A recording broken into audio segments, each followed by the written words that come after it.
Hello guys, welcome back to my channel. आप सभी देख रहे हैं चार्टोमेनिया और मैं हूं आपका प्यारा सा होस्ट ऋतिक। चलिए जी, बात करते हैं। हम आज एक बहुत ही ज्यादा इंपॉर्टेंट एंड इंटरेस्टिंग टॉपिक के बारे में बात करने वाले हैं, जिसका नाम है अडानी ग्रुप के जो शेयर्स हैं उनके अंदर क्या मोमेंटम फर्दर अपसाइड दिख सकता है या फिर उनके अंदर एक डाउनफॉल हम आने वाले टाइम में देख सकते हैं। चलिए जी, बात करते हैं। अब जैसे जैसे 16,000 के हम नजदीक पहुंचते जा रहे हैं, वैसे वैसे जो डाउनफॉल निफ्टी के अंदर आते जा रहे हैं ना, वो काफी फास्ट होते जा रहे हैं। अब देखिए ना, जैसे कि हम हल्का सा नजदीक निफ्टी 16,000 के पहुंचते हैं, सडनली एक फॉल आ जाता है जिसके अंदर क्या होता है, निफ्टी तो थोड़ा सा ही मूव करता है लेकिन जो स्टॉक्स होते हैं ना उनमें भारी सेलिंग आती है। अब जिस हिसाब से हम सेक्टोरियल मोमेंटम देख रहे हैं मार्केट के अंदर, आईटी से मोमेंटम शिफ्ट होकर बैंक्स की तरफ आना शुरू हो चुका है एंड बैंक निफ्टी ने अभी मूव करना शुरू कर दिया है। तो हम उस पर भी बात करेंगे, लेकिन अभी हम बात करते हैं अपनी लर्निंग के ऊपर। हमने यहाँ पर कुछ सीखने के लिए बहुत सारे पॉइंट अवेलेबल है, अब हमें उनको सिर्फ देखना दिखना है। अब देखिए, अडानी ग्रुप के शेयर्स के अंदर एक अच्छा खासा अपसाइड मोमेंटम हुआ। अपसाइड मोमेंटम होने के बाद हमें क्या पता होता है कि एक अच्छा खासा अपसाइड मूव देने के बाद एक प्रॉफिट बुकिंग हमेशा आती है मार्केट के अंदर। अब वो आती है या फिर किसी भी साइकोलॉजिकल लेवल पे या फिर किसी न्यूज के अकॉर्डिंगली, वो हमेशा हमें देखने को मिलती है। अब देखिए, जैसे कुछ शेयर्स ऐसे होते हैं कंपनीज के जिनके अंदर हाईली रिच मोमेंटम होता है, जिनके अंदर लोग हमेशा लेने के लिए, यानी हमेशा किसी किसी ना किसी प्राइस पर बाय करने के लिए बैठे रहते हैं। अब ऐसा ही कुछ यहाँ पर देखने को मिल रहा है। अडानी ग्रुप के अंदर टोटल कंपनीज तो बहुत सारी है, लेकिन जो शेयर्स अवेलेबल है ना एनएससी पर, वो कुछ पांच या छह शेयर्स के अराउंड अवेलेबल है। अब जिस हिसाब से अडानी शेयर्स के अंदर मोमेंटम आया अपसाइड का, भागने में तो सभी नंबर वन थे, लेकिन अडानी एंटरप्राइजेस और अडानी ग्रीन, ये दो स्टॉक्स ऐसे हैं जो कॉन्टिन्यूसली मोमेंटम में अभी तक भी हैं। और सबसे ज्यादा मोमेंटम अडानी एंटरप्राइजेस के अंदर ही आया है, यानी सबसे ज्यादा जो पैसा बनाकर दिया है वो अडानी एंटरप्राइजेस ने ही बनाकर दिया है। अब देखिए, जहां हम बात करते हैं अडानी ग्रुप के शेयर्स की, अगर एक्चुअल मोमेंटम हम देखें तो यहाँ अगर अडानी एंटरप्राइजेस के अंदर अगर मोमेंटम देखें और अडानी टोटल गैस के अंदर अगर मोमेंटम देखें, तो मोमेंटम तो दोनों में लगभग सेम ही था। लेकिन जब फॉल आया, जब एक रिट्रेसमेंट आई, सेलिंग आई, जब क्या हुआ, अडानी ग्रुप के टॉप गेनर ने यानी अडानी एंटरप्राइजेस ने उस सेलिंग को टोटली इग्नोर कर दिया, यानी टोटली रिवर्स कर दिया। लेकिन अडानी टोटल गैस नहीं कर पाया। अडानी टोटल गैस इसलिए नहीं कर पाया क्योंकि उसके अंदर momentum according to according to the business नहीं था। अब उसके अंदर जो मोमेंटम था वो एक अडानी ग्रुप के अंदर के शेयर्स भाग रहे हैं तो उसे भी भागना है, तो वो भी भाग रहा था, ऐसे वाला मोमेंटम था। अब देखिए, जैसे जैसे हम आगे की तरफ मोमेंटम शिफ्ट होते जाते हैं, मान लीजिए सेक्टोरियल रोटेशन होती जाती है, वैसे वैसे क्या होता है, तो टॉप कंपनीज के अंदर लोग रहना ज्यादा पसंद करते हैं। और जो ऐसे होता है ना कि यार, अरे यार, इसके अंदर अभी और अपसाइड का मोमेंटम दिख नहीं रहा है, तो हम डाउन साइड का मोमेंटम देख सकते हैं, इसलिए प्रॉफिट बुकिंग कर ली जाए। अब ऐसे शेयर्स के अंदर हमें पैसा लगाकर अपने पैसे को स्टोर करवाने से कोई मतलब नहीं बनता। हमें अपने पैसे को ग्रो करवाना है, हमें हमारी मनी को ग्रो करवाना है, तो हम उस हिसाब से हम चार्ट्स को रीड करके एंड उसके ऊपर एनालिसिस करके, रिसर्च करके, देन फिर उसके अंदर कुछ डिसीजन लेते हैं। अब देखिए, जैसे हम बात करते हैं अडानी ग्रुप के शेयर्स के अंदर अडानी एंटरप्राइजेस की, मोमेंटम तो काफी अच्छा था, लेकिन एक गलती ये होती है यहाँ पर इस मोमेंटम में, एक स्ट्रोंग अप ट्रेंड ये दर्शाता है। मान लीजिए कभी भी ऐसा कोई मोमेंटम होता है, ऐसे मोमेंटम के अंदर हमेशा एक रिस्क फैक्टर रहता ही रहता है कि कब उसके अंदर डाउनफॉल आ जाए, कब उसके अंदर एक डाउनसाइड मोमेंटम आ जाए, हमें कुछ नहीं पता रहता। लेकिन जब भी कोई शेयर ऐसे इस तरीके के मोमेंटम में बढ़ता है, तो उसके अंदर हमें पता रहता है क्योंकि उसके अंदर सपोर्ट्स जनरेट होते रहते हैं। यानी मान लीजिए किसी ने यहाँ पर एक रेजिस्टेंस बनाया, देन फिर एक डाउनसाइड का मोमेंटम बनाया लेकिन अपने प्रीवियस लो को नहीं तोड़ा। तो इसका मतलब क्या है, उसके अंदर एक स्ट्रॉन्ग मोमेंटम बना हुआ है। तो हम क्या करते हैं, हम बाय करते हैं, स्टॉप लॉस लेवल हमारा ये होता है एंड टारगेट लेवल हमारा अपर साइड का होता है। ऐसे करके हम बाय और सेल को रिप्रेजेंट करते हैं। अब देखिए जैसे जैसे हम लर्निंग करते जाते हैं वैसे वैसे हमारे जो काम करने का तरीका है वो भी बदलता जाता है। अब इस शेयर के अंदर क्या हुआ, जैसे कि इस शेयर के अंदर मोमेंटम तो ऐसे हुआ लेकिन एक रिट्रेसमेंट पेंडिंग हमेशा अभी भी हमें दिख रही है।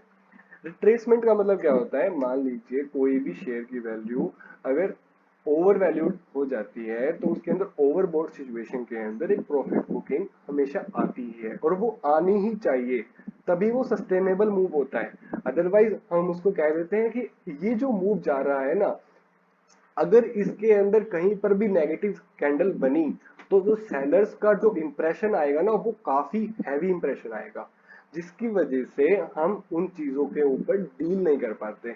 हम मतलब हम जैसे रिटेल ट्रेडर्स। तो अब जिस टाइप से हम बात कर रहे हैं कि अडानी ग्रुप के शेयर्स के अंदर अब फर्दर क्या मोमेंटम पॉसिबल है, तो अब अगर हम देखा जाए तो पॉसिबिलिटीज काफी सारी बनती है। क्योंकि अडानी ग्रुप के शेयर्स अगर वीकली व्यू पे हम बात कर रहे हैं तो वीकली व्यू पे आरएसआई का जो लेवल है वो ओवरबॉट सिचुएशन में ऑलरेडी प्ले कर रहा है, वो भी काफी टाइम से। तो अब हमें क्या करना चाहिए, अब हमें क्या करना चाहिए, आप अब हमें अडानी ग्रुप के शेयर्स के अंदर थोड़ा सा वेट करना चाहिए। क्योंकि जैसे ये पैनिक सेलिंग का सिचुएशन आता है ना, अब एक दिन शायद न्यूज आई थी कि अडानी सीडीएसएल वगैरह ने इनकी शायद कुछ शेयर्स ब्लॉक कर दिए हैं, उसकी वजह से जो सेलिंग आई थी ना सर। अब वो जो सेलिंग होती है ना वो अननोन सेलिंग होती है, इसके अंदर किसी को भी नहीं पता, इसके अंदर हमारे जैसे कमजोर लोग निकल जाते हैं। अब निकलने का मतलब क्या हुआ, वो सेल करना शुरू कर देते हैं, अपनी क्वांटिटीज को हल्का करना शुरू कर देते हैं। अब ये जो मूव्स होते हैं ये सस्टेनेबल नहीं होते। अब या तो किसी शेयर को ऐसे या फिर या तो इस मूव में बढ़ना चाहिए, या कोई शेयर ऐसे बढ़ता है तो वो ऐसे बढ़ने का कारण सिर्फ एक ही होता है, न्यूज बेस्ड ट्रेडिंग। अब इसके अंदर ये जो मूव हमें दिख रहा है, अब इस मूव के अंदर हमें सिर्फ और सिर्फ क्या करना है, हमें सिर्फ वेट करना है। अडानी ग्रुप के शेयर्स के अंदर जो न्यूज आएगी उसके अकॉर्डिंगली हमें बिहेव करना है। अब कुछ लोग कहते हैं या तो अडानी या फिर रिलायंस, ऐसा कुछ भी नहीं, आपके पोर्टफोलियो में दोनों होने चाहिए क्योंकि दोनों ही बेस्ट कंपनीज हैं हमारे इंडिया की, हमारे देश की, जो हमें रिप्रेजेंट करती है बिजनेस वर्ल्ड में। तो अब यहाँ पर बात आती है अडानी ग्रुप के दूसरे शेयर्स के बारे में। ये तो हमने बात की अडानी एंटरप्राइजेस के बारे में। अगर यहाँ पे हम फिबोनाची लेवल लगा के देखते हैं, यानी हम लो से हाई को टच करके देखते हैं। अब देखिए यहाँ से ये एक लो था, अब ये एक हाई है। तो यहाँ पर देखिए विदाउट रिट्रेसमेंट, यानी विदाउट रिट्रेसमेंट का मतलब है अगर ये यहाँ से यहाँ गया तो इसको वापस यहाँ जाकर ये क्रॉस करके वापस यहाँ जाकर ये क्रॉस करके वापस यहाँ जाकर ये क्रॉस करके ऐसे मोमेंटम दिखाना चाहिए था, लेकिन ये कॉन्टिन्यूसली एक मोमेंटम में गया है। अब इसका मतलब क्या होता है, कॉन्टिन्यूसली एक मोमेंटम जब कोई शेयर दिखाता है तो उसके अंदर रिस्क मैनेजमेंट करना वो काफी मुश्किल हो जाता है एंड सेलर्स का जो इंप्रेशन है ना वो भी काफी हाईली एक्टिव हो जाता है। अब देखिए जैसा ही ऐसा ही हाल कुछ अडानी ग्रीन का है। अब अडानी ग्रीन के शेयर के अंदर हम कह सकते हैं कि सपोर्ट अवेलेबल है। अगर अडानी ग्रुप के शेयर के अंदर हल्की सी सेलिंग अगर इस लेवल से आती भी है, अगर ये लेवल बार बार टेस्ट होने के बाद टूटता भी है तो हमारे पास एक सपोर्ट अवेलेबल है ये हमारे पास एक सपोर्ट अवेलेबल है। अडानी ग्रुप का शेयर अगर यहाँ से टूटता है तो यहाँ तक भी आ सकता है एंड देन फिर रिट्रेसमेंट दिखाकर डाउनफॉल कर सकता है।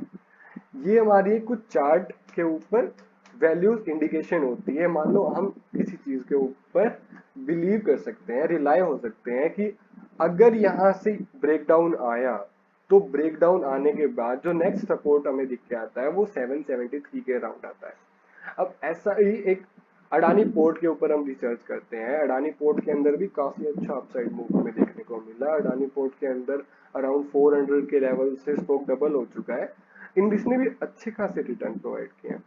अब देखिए यहाँ पर जो मोमेंटम्स होते हैं ना, मोमेंटम का मतलब होता है कि एक मोमेंटम हुआ, सडनली एक फॉल आया, कंसोलिडेशन के अंदर मार्केट चली गई, देन एक कोशिश की मार्केट ने मूव को तोड़ने की, लेकिन क्या हुआ वहां पर, क्या बना, double top kind of formation हुआ। अब डबल को टॉप काइंड ऑफ फॉर्मेशन होने का मतलब क्या है, मार्केट के अंदर सेलर्स हावी हो गए। मार्केट के अंदर सेलर्स हावी होने का मतलब कि मार्केट के अंदर फर्दर मूव आने के चांसेस की प्रोबेबिलिटी 60 to 40% आ चुकी है। अब यहाँ से क्या पॉसिबिलिटीज हो सकती है, जो हम कुछ इंडिकेटर्स के अकॉर्डिंगली बिहेव करते हैं। अब इसके अंदर जो हमें पॉसिबिलिटी दिखती है अडानी पोर्ट के अंदर, अडानी पोर्ट का लेवल अगर हम देखते हैं, अडानी पोर्ट का जो लेवल है वो यहाँ से, अगर मार्केट इस फॉल से नीचे का मूव दिखाना शुरू करती है, यानी 654 से मार्केट नीचे को एक वीकली क्लोज दे देती है, तो मार्केट के अंदर जो सेलिंग आएगी वो फर्दर आ सकती है अराउंड 565 तक, देन फिर मार्केट आ सकती है अराउंड हमारे लेवल 500 तक। अब देखिए ये मैं कैसे बता रहा हूँ, ये मैं इसलिए बता रहा हूँ क्योंकि मुझे जितनी नॉलेज है, मैंने जितना मार्केट को वॉच किया है, मेरे अकॉर्डिंगली मार्केट जैसा बिहेव करती है, मार्केट हमेशा रिट्रेसमेंट के साथ मूव करती है। मार्केट की साइकोलॉजी को समझने की कोशिश कीजिए। मार्केट के अंदर पैसा तो बनता ही है, मार्केट के अंदर पैसा हमेशा बनता है। मार्केट कोई जुआ नहीं है, ये एक बिजनेस है। अब बिजनेस को बिजनेस के अकॉर्डिंगली ही देखना चाहिए, ना कि एक लॉटरी की तरह। तो प्लीज आप इस बात को समझने की कोशिश कीजिए कि मार्केट से पैसा बनाना बहुत आसान है, लेकिन आपको खुद के अंदर डिसिप्लिन मेंटेन करना और उसके साथ आगे बढ़ना, वो चीज सबसे डिफिकल्ट बन जाती है। तो प्लीज अगर आपको हल्का सा भी ये महसूस होता है कि नहीं, चार्ट्स के अकॉर्डिंगली यहाँ पर मूव आ चुका है, तो कभी भी उसको उस फर्दर मूव के टॉप साइड पर बाय मत कीजिए। हमेशा एक मोमेंटम ढूंढिए सेलिंग की साइड। जब भी आपको लगे कि मार्केट के अंदर कोई अच्छा खासा यानी 30 to 40% का मूव आ चुका है, तो ये थी छोटी छोटी लर्निंग्स होती हैं जिनके अंदर हम बात करते हैं कि अगर ये पॉसिबिलिटीज होती है तो हमें किस टाइप का मूव देखने को मिलेगा। अब ये सेक्टर सारे अलग अलग हैं, कोई गैस सेक्टर है, कोई पावर सेक्टर है, तो कोई शिपिंग सेक्टर है। अब देखिए बात करते हैं, लेकिन स्टॉक्स के अंदर मूव तो एक है क्योंकि ग्रुप एक है। जब सेक्टर का लीडर भागता है तो उसके छोटे छोटे बच्चे तो भागेंगे ही। अब देखिए जैसे कि बात करते हैं अडानी पावर की, अडानी पावर के अंदर एक सडन मोमेंटम हुआ था, स्टॉक 47 से 50 से ऑलमोस्ट ट्रिपल हो चुका था।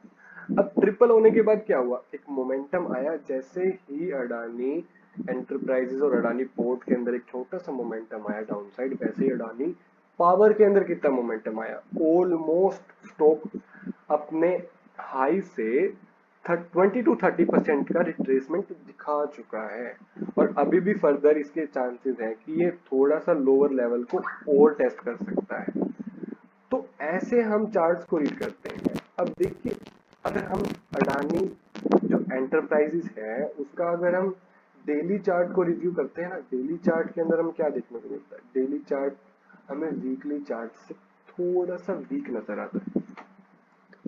अब ऐसी जो कैंडलस्टिक्स बनती है ना, ऐसी जो कैंडलस्टिक्स बनती है, इन कैंडलस्टिक्स के अंदर क्या होता है, कभी भी एक फर्दर बड़ी कैंडल बन सकती है। अगर मान लीजिए कल को इसके इस कैंडल के अंदर क्या हुआ है, मान लीजिए बायर्स और सेलर्स के अंदर अच्छी खासी टग ऑफ वॉर हुई है। अब टग ऑफ वॉर होने का मतलब क्या है, उसके अंदर बायर्स भी इतने एक्टिव हैं जितने सेलर्स एक्टिव हैं, लेकिन सेलर्स थोड़े से ज्यादा एक्टिव हैं बायर्स के कंपैरेटिवली।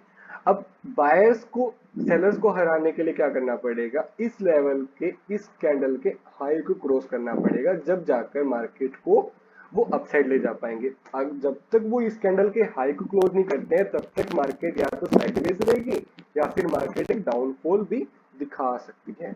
अब ऐसे ही मूव को हमें रिप्रेजेंट करना पड़ता है, ऐसे ही मूव को हमें साइकोलॉजिकली अपने माइंड के अंदर डेवलप करना पड़ता है। जिस जिस थिंकिंग से हम बिहेव करते हैं उस थिंकिंग से हमें मार्केट के अंदर एक्टिव रहकर ट्रेड भी करना पड़ता है, जिससे हमारा एक साइकोलॉजी और डिसिप्लिन मेंटेन रहता है एंड हम उस चीज को डेवलप कर पाते हैं जो कि एक सक्सेसफुल ट्रेडर के अंदर होना चाहिए। चलिए जी, ये हमारी लर्निंग थी। अगर आपको पसंद आई है तो आप प्लीज लाइक कीजिए एंड सब्सक्राइब कीजिए एंड मेरी इस वीडियो को ज्यादा से ज्यादा शेयर कीजिए, ताकि आप जैसे ही किसी दूसरे भाई तक ये वीडियो पहुंच सके। तो अगर आपको मेरा चैनल अच्छा लगे तो प्लीज उसे शेयर कीजिए और उसे सब्सक्राइब भी कीजिए, और मेरे मोटिवेशन बढ़ाने के लिए मेरे वीडियोस को लाइक भी कीजिए। Thank you guys, thank you so much.